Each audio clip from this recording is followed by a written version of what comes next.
Done. Redirecting to Facebook Live.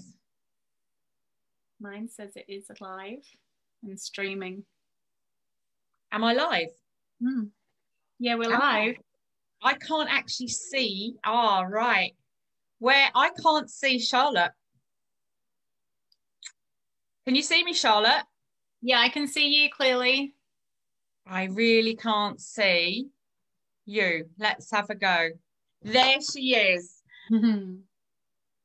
Good. Okay.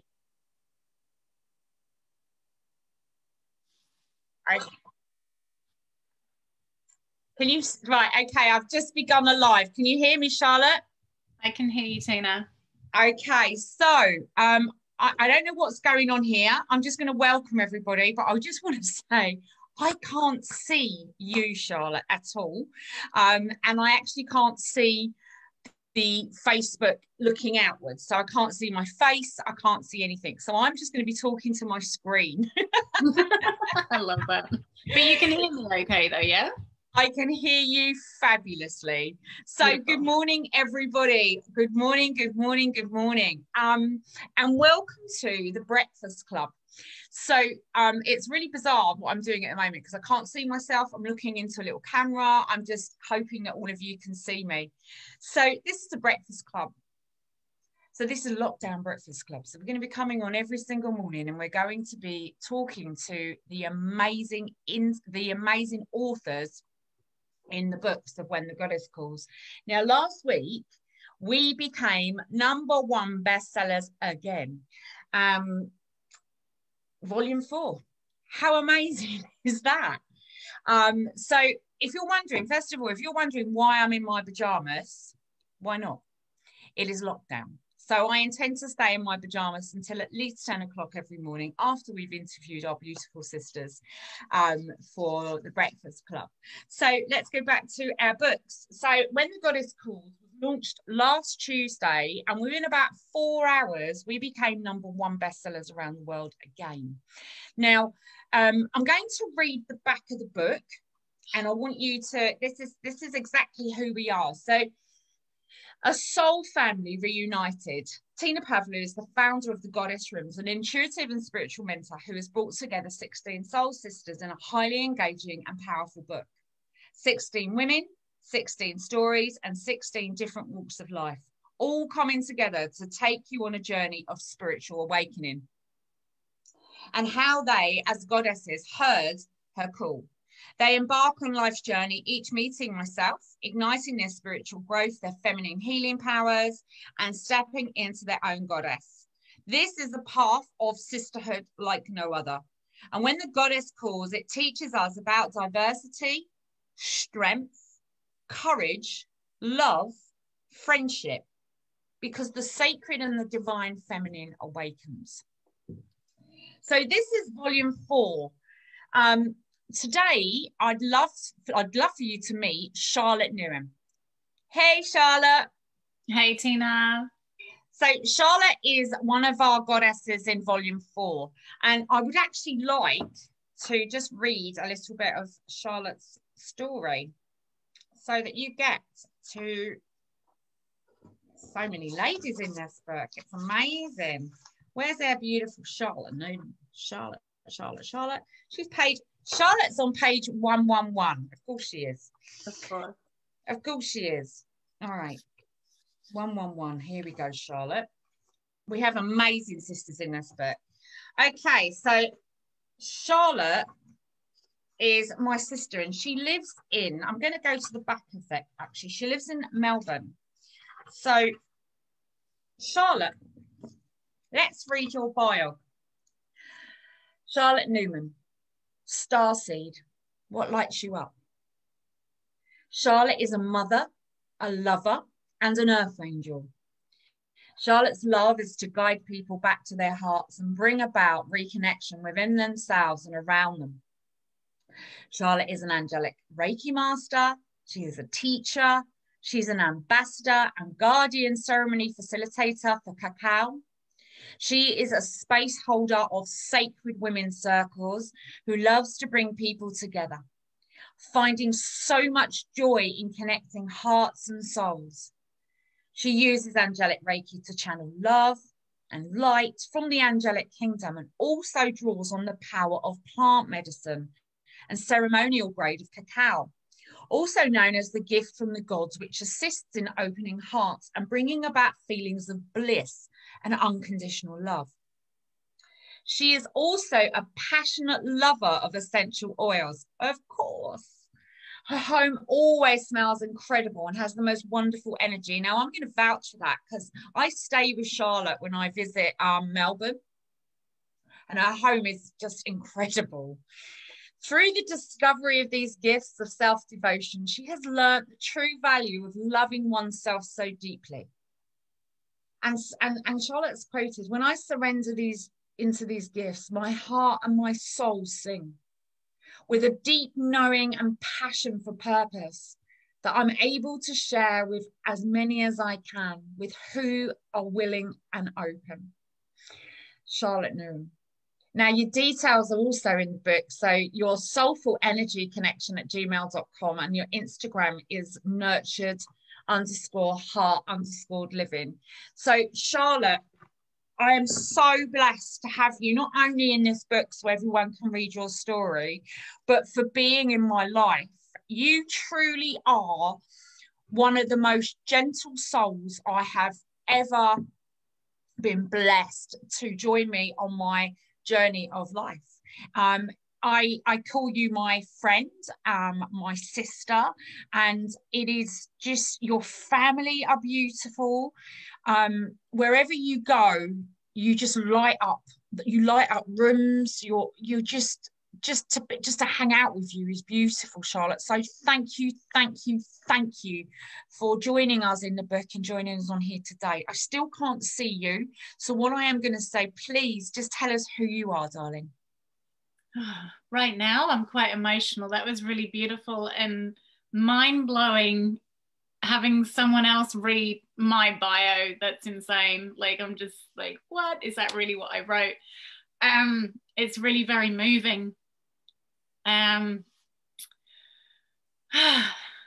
I am Charlotte Newham. I am an author, very proud author in this beautiful best-selling book. And it is an absolute honor to be invited to be part of this incredible legacy that is just going to be passed on and on and on for years to come. A little bit about me. I live on the Mornington Peninsula in Australia. I am born and bred in Oxfordshire, England. I moved to Australia, I think near 20 years ago, or thereabouts now. And I followed my heart here. It was love that pulled me here. What a love story that is. And you can read a little bit about that love story in my book. So I have a beautiful, supportive, wonderful, loving husband. We have 3 young children together. In Australia, it is mostly us. My family all reside in the UK, and some of Luke's family are scattered around Australia as well. We love doing life together. We love to dream and bring our dreams to life. One of our passions is renovating our home, which we have poured so much blood, sweat, tears, and love into. And we do love to involve our children in that journey as well. They love to be part of everything that we do, whether we like it or not. Yeah, you have the most amazing. When I was with you, the connection of the family. I mean, it is a different lifestyle in Australia. It really is. You know, it's from here in the UK is wonderful. But you know, people go to work. They're on the go. The children go to childminder, the children go to school. Everyone's on the rush. No one's actually taking notice of life at all here. They're just going and surviving and doing the work. But what I noticed when I came to Australia was the way you were all involved. You know, it was. I want to say it without it was like years ago, you used to see the Waltons and everyone was together mucking in and everyone was loving each other. I'm not comparing you to the Waltons, but what I'm saying is the love and the connection. And when I came here, you know, like I stood in your kitchen singing and dancing with your children as we looked out the window, and there was a kangaroo bumping along, boing, boing, boing, the back garden. You know, it's just your life and the quality of your life, you know, for you to have taken to do this with your children. They're just, I love the way they have this freedom to express themselves. Where they're able to be, they're not in that you've got to do this, you've got to do that. They're in that the way you bring these children up is, well, it's just amazing. You allow your children to be who they are, and that's such a your quality of life, everything about it. It's not an envious way of oh, I wish I could do that. It's just like, wow, if only I knew about this kind of lifestyle when I had my children, that's exactly what I would have created. So, you know, it's amazing. Thank you. Thank you. I feel like it's kind of, without sounding egotistical, it's kind of just happened. Like, it's evolved that way without force, without direction. Like, I've learned over the years to just be open to what comes, and just to trust in that process and just allow things to fall into place. You know, if you force things, then resistance comes about. So for our life, you know, every day I have pinch me moments when I look out the kitchen window and I see a bloody kangaroo hopping by, like you said, you know. Boing. Yeah, totally. Like, Skippy comes to the back fence to say hello most days, and then, you know, there's the kookaburras sitting on the garden fence going crazy. Like, there's so much, you know, we can take life for granted, but here I can't. Like, it's every day my eyes are open, and I'm so grateful for that. And I'm so grateful for, you know, love calling me to Australia.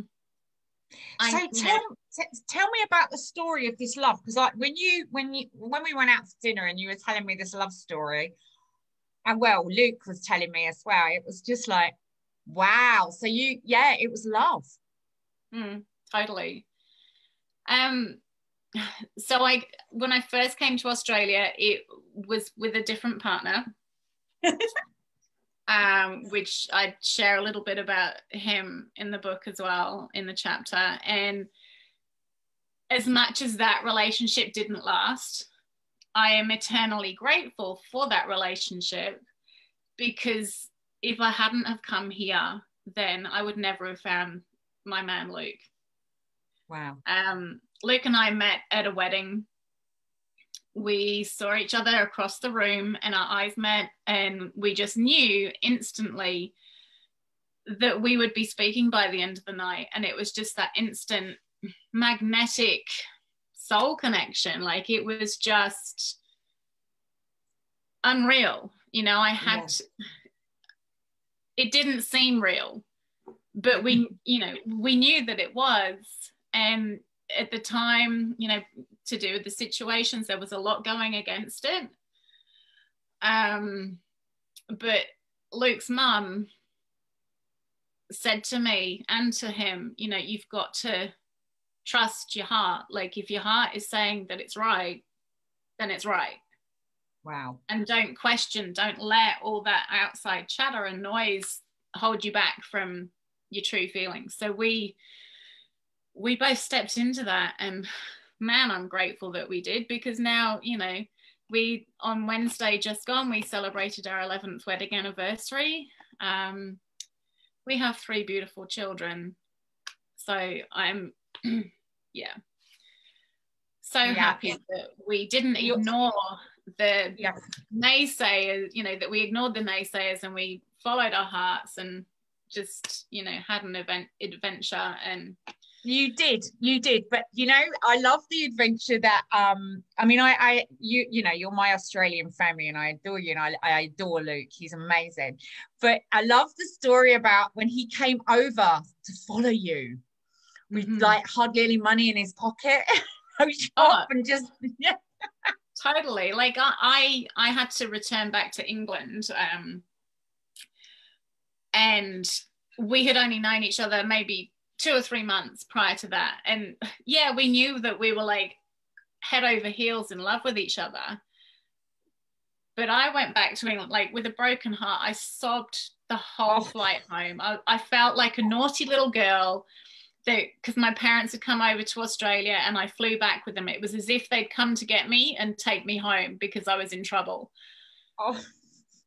And I know it wasn't, but I just, oh my God, my heart ached and I cried the whole flight back and I landed at Heathrow and I was just like, oh, fuck, you know, here we are, dreary old England. Like it was a miserable, drizzly day. And I was like, oh, you know, really? And, you know, Luke promised me that he would come. And for a while I was like, yeah, he's coming. And then months went past and I was like, is he coming? And then all of a sudden he's like, I've quit my job, I've sold my car, I've bought my flight, I'm coming next week. So I was just, yeah, totally blown away that someone would do that for me initially. And just that he was proving that he was true. You know, he's the most loyal man I know. He is. And I'm so blessed to have him as mine. So he flew over and what did he do when he came over? Oh God, what did we do? We lived at my mum and dad's house. What was his job? He was a gardener. Yeah.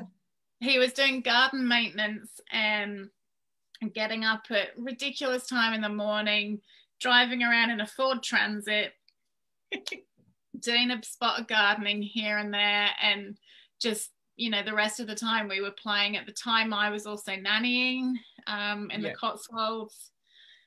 So we were just, you know, working and playing, exploring. He was meeting my family, all my amazing friends in England who I love dearly, and just learning a little bit about me and my life. You know, we did a bit of traveling into France while we were there as well. And his mum flew over from Australia to spend, I think she was over for maybe 2 or 3 months with us as well, which was awesome. You know, she had an absolutely amazing time reliving her youth because she visited the UK when she was a lot younger as well, before Luke was born. And yeah, we had a wonderful time. And then you decided to go back?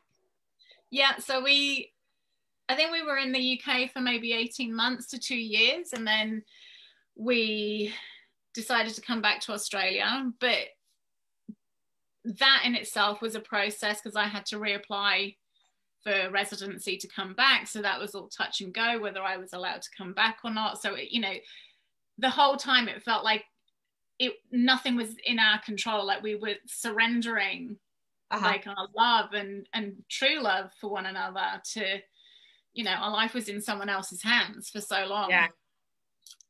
But yes, we made it back to Australia. We were renting. We fell back into, you know, everyday life here. I was a kitchen designer for one of the main kitchen companies in Melbourne at that time. Wow. And Luke was tiling.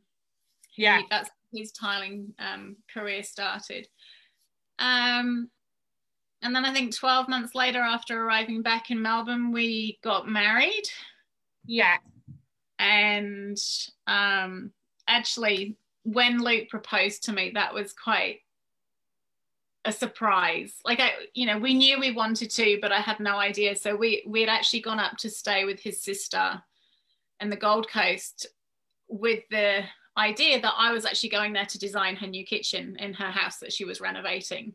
Yeah. So there I was one morning. She's like, okay, Charlotte, come on, you know, let's get to work with my kitchen. And Luke popped out and I was like, oh, where's he gone? You know, Jenny, his sister, said, oh, he's just gone to check the surf. all Yeah. Aussies do, you know, go and check the surf every morning. And Yeah. when he came back, he was like, oh, you know, honey, just go and pack your bag. I'm like, well, why? I'm here, you know, to help Yanni. We're doing the kitchen. And I stepped outside the front door, and he had gone and rented a Mini Cooper. Reason he'd rented that because they're made in Oxford. It's, you know, the connection to home. Wow. Yeah. He's like, oh, yeah. we're going away for a weekend. I'm like, what? So he surprised me with this beautiful weekend away. We went up into the hinterland at the back of the Gold Coast, and just had a really beautiful, amazing weekend away where he proposed to me at dinner, and just, yeah, it was really so special. Yeah, so that was that. And then I think we got married not long after that. We married in Fiji on a beach. Of course you did. Yeah, of course we did. With a few of our family and friends, which was just, yeah, really beautiful. And what a beautiful love story. Yeah, and that's our love story. And then it was not long after that we bought our first place, and we had our first baby, Bailey. And then, yeah, that's us. Like, you know, one after the other, three little babies arrived. You have, and you got 3 beautiful babies. What's their names? So we've got Bailey, who's nearly 10. We've got Imogen, Mimi.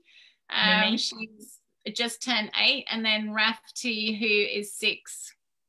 Beautiful. So Charlotte, you are it's great to hear about love, because it's a beautiful thing, and that's what these interviews are about. It's about lifting people up. They're not just about, oh God, I went through this really dark night of the soul, because we can't, you know, that is amazing, and we have gone through so much to get where we are, but we also have gone through beautiful things to get where we are. And that's really important to let people know there is such a beautiful thing out there. You know, we do have true love. Things are wonderful. So I just want to read about you, because on here, so this is how you started your chapter. Charlotte Newham. With this cup of cacao, I surrendered to the flow. I welcome all that needs to be shared. I let my creativity flow out onto these pages, and I now invite you, dear one, to share with me all that comes from the heart. And I imagine as you read this, some things may be very different in your world. There is so much change in consciousness and evolution going on in the world right now. It is 2020, and I'm 44 years old, and I'm currently within what feels like a free-range prison. We are in stage 4 lockdown of a global pandemic, which means we are only allowed to leave our home for essentials or to exercise for no more than 1 hour within a 5-mile radius of our home. With also a cat and a puppy and 3 young children home, I'm struggling along with the homeschooling attempt. Our days can be a little messy and turned upside down in a moment. I feel like some days going a little bit crazy. I'm also loving this time all the same. If you're curious to know what happens in 2020, take a moment now to look it up. I love that you put that up, because people in the future will read these books. This time has provided much space for reflection. I'd hoped by now to have shared more of what lights me up in the world. You see, earlier this year, I completed my angelic Reiki level 3 and 4, and my master's with Pavlou. I'm excited to step into the space of sharing this powerful yet beautiful, loving, healing modality with others, and starting them on their own healing journey as I have done. If I may, I would like to share with you more about my life and my journey prior to this, and what brought me here to this moment now. My life began on a farm in the English countryside, the youngest of 4 children. I do not remember much of my childhood other than it being hard work and tiring for my parents. There was not much room for play or fun, always work to be done. There was a big age gap between us kids, so I spent much of my time alone, making my own fun, being creative, letting my imagination run wild. Fairies and magic were often a big part of my play. At 11 years old, I went off to boarding school and I had quite mixed feelings about going. Part of me was terrified to leave my mum and dad and all that was familiar. I was afraid of the unknown, but then there was another part of me that was super excited. I'd always loved listening to Enid Blyton stories of Mallory Tower, stories, adventures of girls at boarding school. It was here at Burford Boarding School that I discovered so much of what I now believe sparked a lot of who I am today. Boarding school is much of what you would imagine it to be. We slept in dormitories with dozens or so girls. We all slept in bunk beds and each had a wardrobe. I slept in the bottom bunk and I had posters and pictures which I stuck on my bed above me. There was a common room where we would watch TV and do homework, a dining room, a games room and a paved outside area. It was up to us to make our own fun, which we became pretty good at. I was not one of the cool kids. I was the girl with the long hair dyed orange, a tassel skirt with bells and Doc Marten boots. So with this ready-made sisterhood, you couldn't help but learn and support each other in trying new things. I think I had my first cigarette at 13 and my first spliff not long after. At night, we would tell stories and some stories would scare us and many were ghost stories of the haunted boarding house which we slept, or the churchyard next door, or the priory across the road. Sometimes we would sneak out after dark to explore and see what ghosts or spirits we could find. This also led us into Ouija boards. And calling in our spirits and guides seems crazy now when I think back, as I'm quite sure none of us really knew what we were doing. One of my great and dear friends while at school came from a more free and alternative family than I did. I was always so fascinated when she told me about learning how to give light and practicing Reiki during her summer holidays. I was so intrigued, but shut this interest away, as it wasn't anything that at that time would have been encouraged by my family. So I then moved on to discovering boys. And what fun I had. I discovered my sexuality and feelings of lust and to be desired by the opposite sex. It was at this time also that I had my first acid trip. I love you so much, Charlotte. I got lost in the feeling of disassociation of reality, like I was stepping into another dimension. I liked it, and I guess a bit too much. After not doing so well at school due to these few distractions, I moved on once again and went to live with my sister and her husband while resitting my GCSEs. I was a bit of a lost cause, really. I'd not done well at school and had no idea what I wanted to do with myself. I feel like I'd almost numbed all the feelings and identity by giving myself away. It was strongly suggested by my family that I'd become a nanny. So off I went on one of my top colleges in the country, Chiltern Nursery Training College. It was so posh, perhaps the family thought that this place would sort me out.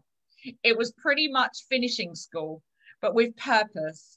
If you want to get an idea of what it's like, think of Mary Poppins and you're halfway there. My life was such a contradiction on the weekends. I would return to my hometown, meet up with my friends and my boyfriend, and we would drink and go clubbing all weekend. My curiosity for party drugs exploded during this time, and we partied hard. Then came Monday morning, I would return to college, put on my uniform, starch my apron and hat, and be the good girl that I was. This continued for the next 2 years as I balanced the dark and light.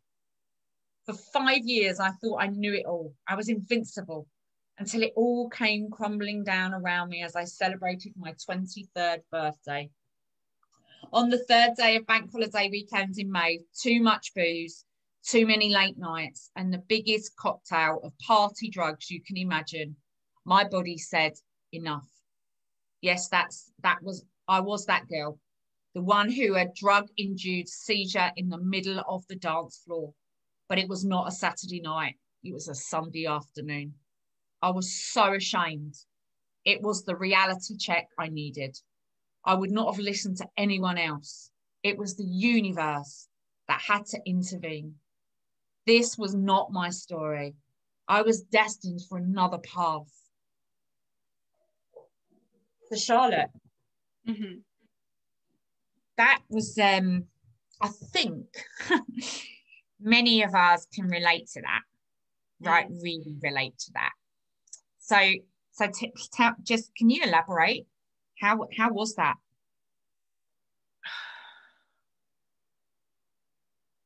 Fun. Mm-hmm. You know, when I was in it, fun. Yeah. I absolutely loved it. I loved the life that I was doing. I remember sitting in cars with mates and saying, you know, we'll still be doing this when we're, you know, even when we've got the kids. And it was like kidding, like seriously. But when I think back now, and now that I feel and that I have a heart that feels and is open, and I have a body that I'm aware of, and people that I love and I care for, and I have responsibilities. Yeah. I'm like, oh man, like, wow, crazy times. But at the same time, you know,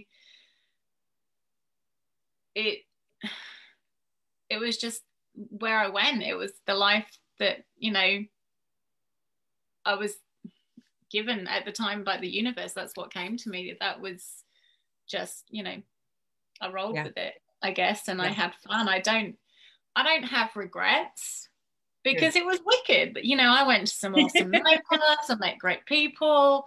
You know, it took me, we would travel the whole of England to go clubbing on weekends. You know, some weekends we'd drive up to Glasgow from Oxford.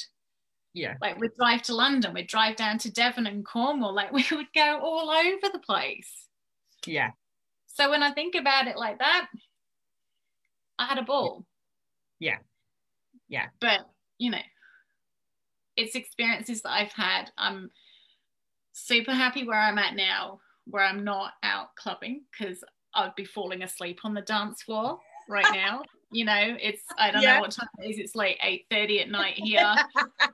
I'm ready for bed, right? Yeah, I hear you. I'm out in a club anymore and doing all of that stuff.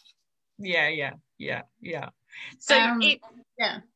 So this is, it says here, it was my beloved late mother who so kindly reminded me that we are all worthy of love, and that the only way to find it is to follow your heart.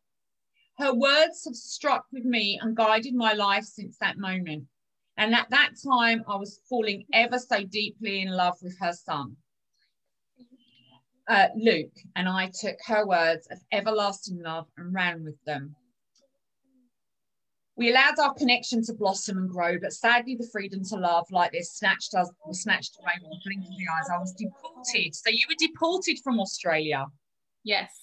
And I had to return to England. I was given 30 days to tie up my affairs and end the life I'd begun in Australia. I'd cried so much that during the 22-hour flight back to Heathrow, my heart was shattered and fragile. So I had been married to a man who I thought I loved.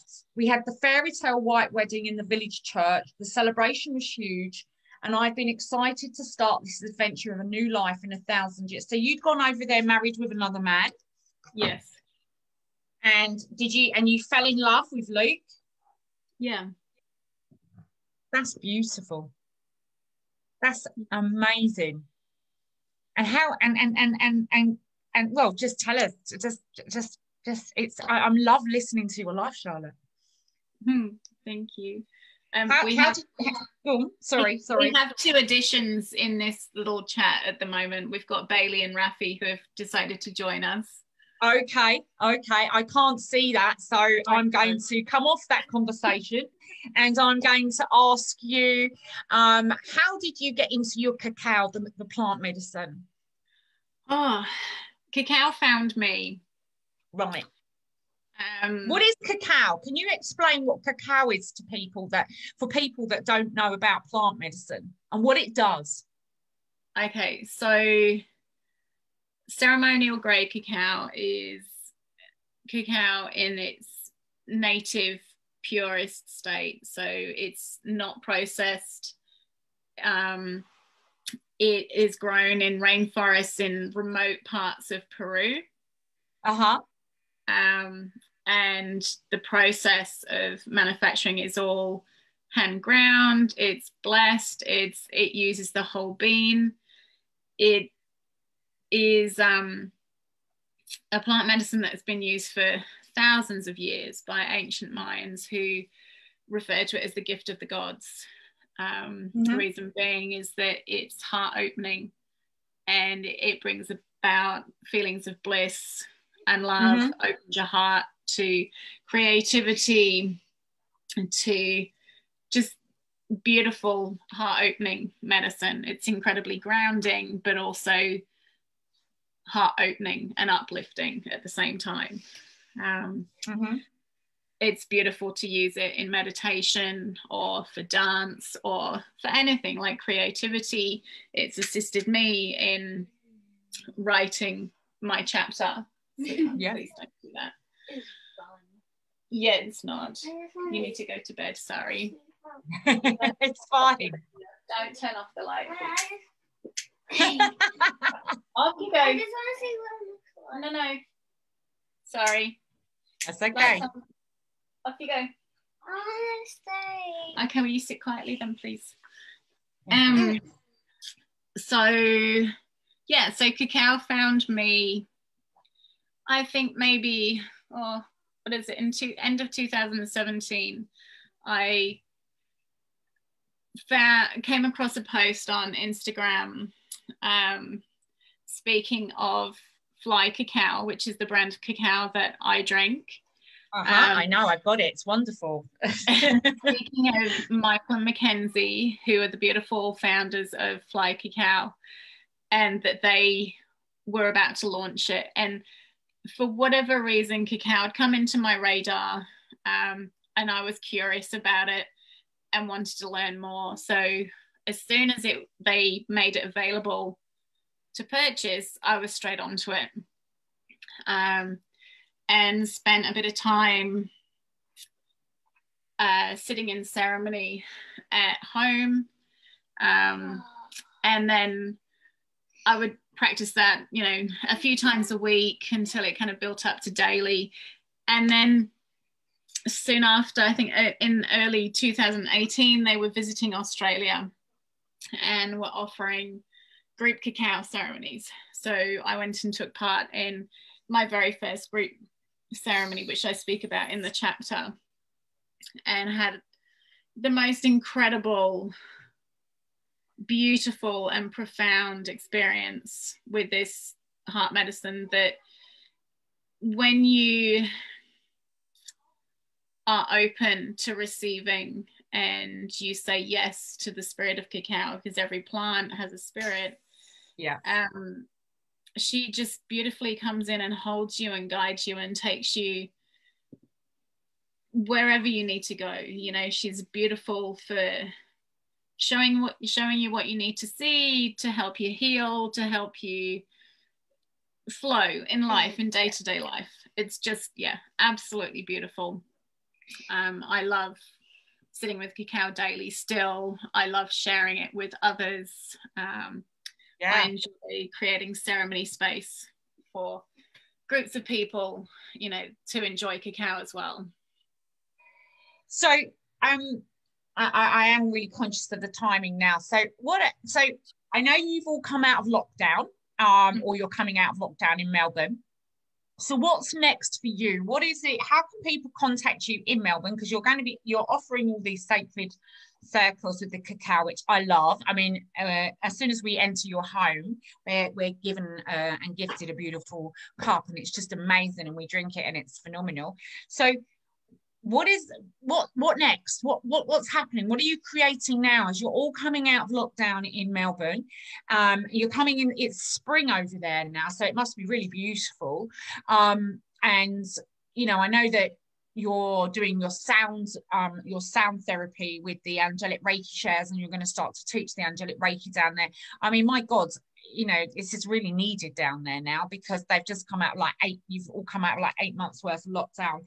So that, you know, it can be so much going on. These people do need, these women and gentlemen need to be able to feel again and not live in that energy. So what's next for you? How are you going to, you know, what are you creating now for these beautiful people down there? Well, currently in organising the next round of ceremonies. My beautiful friend Angelique, who I work alongside in creating our gatherings, we are setting up our next cacao and sound ceremony. Yep. That's coming up in December on the eclipse on the 13th. We're looking at that. I'm stepping into a beautiful space where I'm offering angelic Reiki healing. Brilliant. I also do Reiki healing via distance as well for those who are unable to travel. And I will be teaching angelic Reiki level 1 and 2 in January. Brilliant. Which I'm really excited to now start sharing that. And another thing that I've recently set up is a new little business called Nurtured Heart Living Loved Mugs. So through sitting in ceremony with cacao, I've developed a bit of a passion and obsession with beautiful handmade mugs. Wow. For me, it's all about the experience of when you drink a beautiful cup of cacao. And agree. Having a beautiful mug just adds to that. So I've been collecting whilst we've been in lockdown. I've been collecting and hoarding somewhat a bunch of mugs, which I am now selling on. So I have a little side business called Loved Mugs, where I'm putting together ceremony kits as well, offering cacao signature oil blends to go along with your ceremony. So I'm really excited to bring that to the world. That's amazing, Charlotte. Well, I would like one, please. That's just beautiful. You'll probably get lots of friend requests now, because most of the people that watch this are on our vibrations. So that's amazing. So I've got to say, this is the weirdest interview I've ever done. I can't see you. I can't see anybody. I can't see any of the comments. I know that Claire's watching the comments for me. And I didn't even know that your children were there. So please forgive me for going into that part of the book.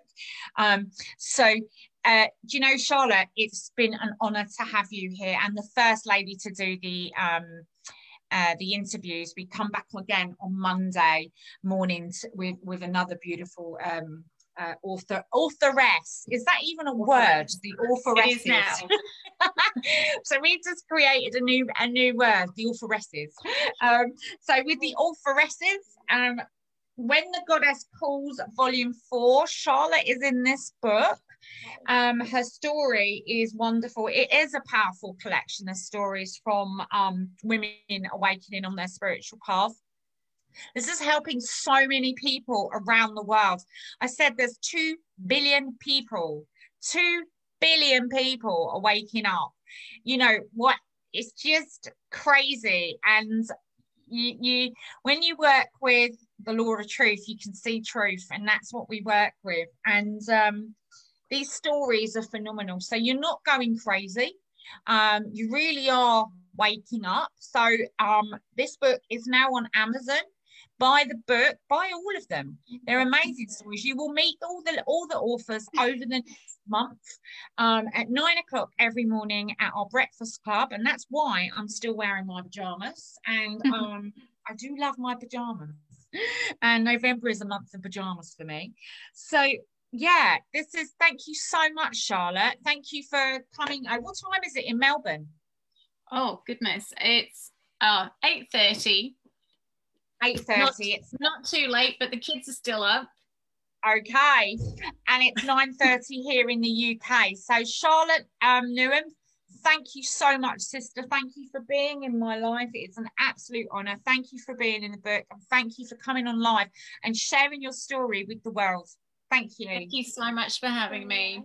You're welcome. Bye-bye, darling. I don't know how to turn this off, so I'm actually going to ask Claire to do that, if Claire can do it. If she could stop my video. Let me see if this is right.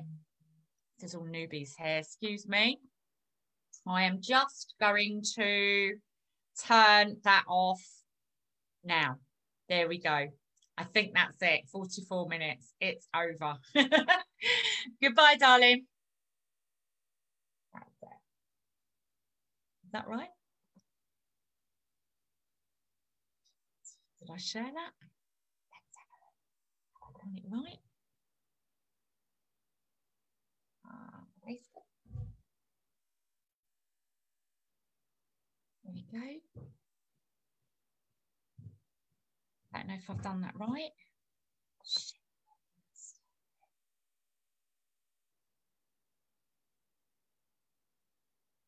Am I still on it?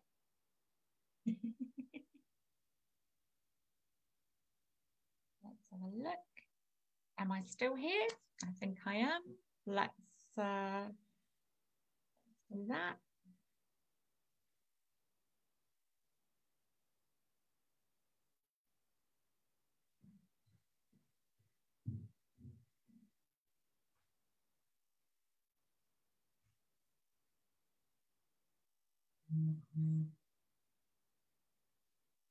I think I'm still on it.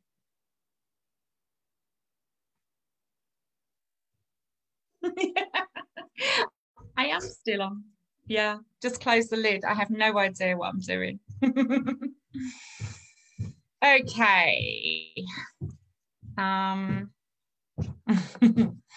Let's have a look.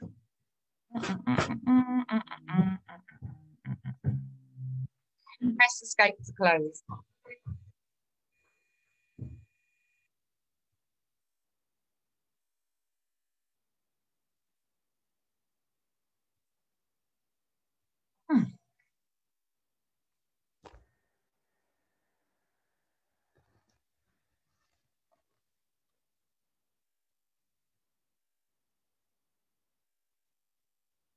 Still on.